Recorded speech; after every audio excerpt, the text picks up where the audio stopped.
Phil Lipoff in Uvalde for more on all of this. Phil, authorities say the suspect was shot and killed by a Border Patrol tactical unit officer roughly 40 minutes to an hour after entering the school. So what took so long? Well, Diane, it sounds like an awfully long time, and must have felt like an eternity, but you heard in Amy's story there exactly how this happened. And he gets to the school, he's met by a school resource officer out in front, gets into the school, begins to shoot in these classrooms that are adjoined, then barricades himself in. Law enforcement got here relatively quickly. Then they had to figure out a plan of attack, how to get into the school. You know, they're thinking we don't want to hurt any more children, but they have to get in there and stop the shooter from shooting. They eventually got in there. He was barricaded in that fourth grade classroom, and eventually they took him out and ended the threat. But yeah, they say it took somewhere between 40 minutes to an hour. So how's the community there responding? Boy, it's really difficult. I can show you this morning, and behind me, I think we can take a live shot of this from another camera, but if not, you get the idea behind me. This is the sign out in front of Robb Elementary. And yesterday they were just flowers and a couple of balloons, and this morning there are 21 crosses, 19 for each of the students, the children killed here, and the 2 teachers. Someone came overnight and did that. So we're seeing in this community what we see, unfortunately, in a lot of communities that deal with mass shootings. Everybody is banding together, but during this time, you still have this incredible grief that everybody's trying to get through. Of course, and I know the County Justice of the Peace now says at least 9 of the victims' bodies have been released to funeral homes. More of them could be released today. How are the families there processing this as they start planning funerals for their own children? I haven't been able to talk to every family, but my guess is that they are not really processing this at the moment. I mean, this is so new, this is so horrific, such a trauma and a tragedy in your family that they're probably just going through the motions, trying to figure out what these funerals are going to be. A note on the Justice of the Peace: a county this small here in Texas doesn't have a medical examiner, so it's a Justice of the Peace. And everybody in this area wants to release the bodies to the families as quickly as they can to get these children, as the Justice of the Peace in this case says, home to their parents so that their parents can bury them. And as the close-knit community here in Uvalde continues to mourn, local funeral homes, as you're talking about, Diane, are offering their services to families for free. This comes as we learn more about the 19 children and 2 teachers who were murdered. ABC's Maria Villarreal is here with me in Uvalde, Texas.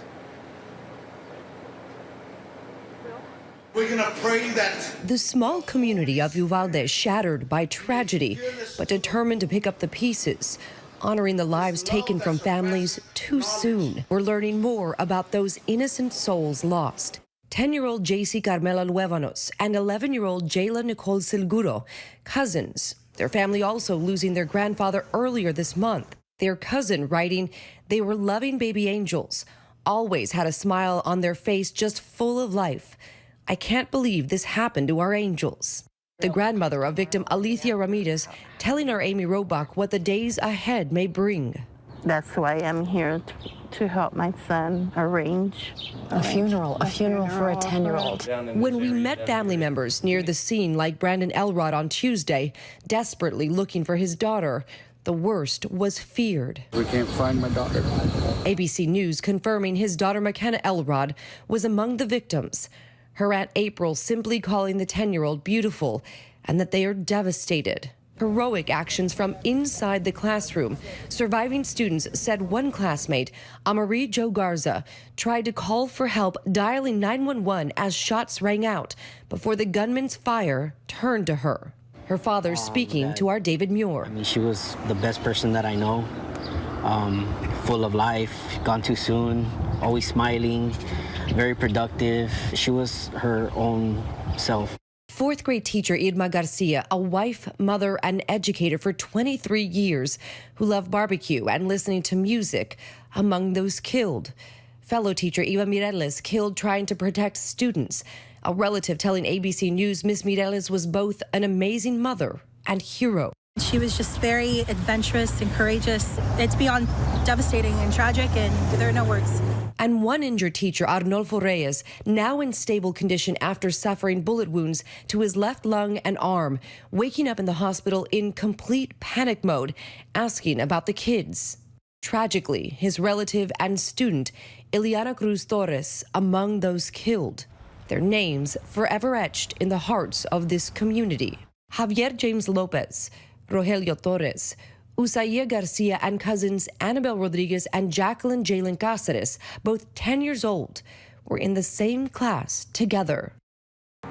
We've also been closely following the status of the victims that were shot and taken to San Antonio hospitals with severe injuries that needed extensive treatment. Yesterday, we were reporting that 6 of them had gone over there. As of right now, the good news is, a bit of good news, only one of them is still listed in serious condition, and the rest are improving very well. Diane? All right, glad to hear that. At least Maria Villarreal, thank you. And I want to go back to Phil quickly, because Phil, it looks like something's happening at the memorial behind you. What are you seeing? Yeah, Diane, I just wanted to show you this woman. She has been quietly standing here. Looks like she was praying at one moment. She's crying now. She's trying to stop the tears. She's actually been on the phone talking to somebody. I don't know who she is, if she's a family member, but I do know police are not letting most people across the police lines. So they obviously, as you see, let her do that. It's a perfect picture of the trauma and the grief that's happening here. Just a woman standing in front of 21 crosses is crying. Unbelievable sadness right now, Phil Forrest in Uvalde, Texas. Hi everyone, George Stephanopoulos here. Thanks for checking out the ABC News YouTube channel. If you'd like to get more videos, show highlights, and watch live event coverage, click on the right over here to subscribe to our channel, and don't forget to download the ABC News app for breaking news alerts. Thanks for watching.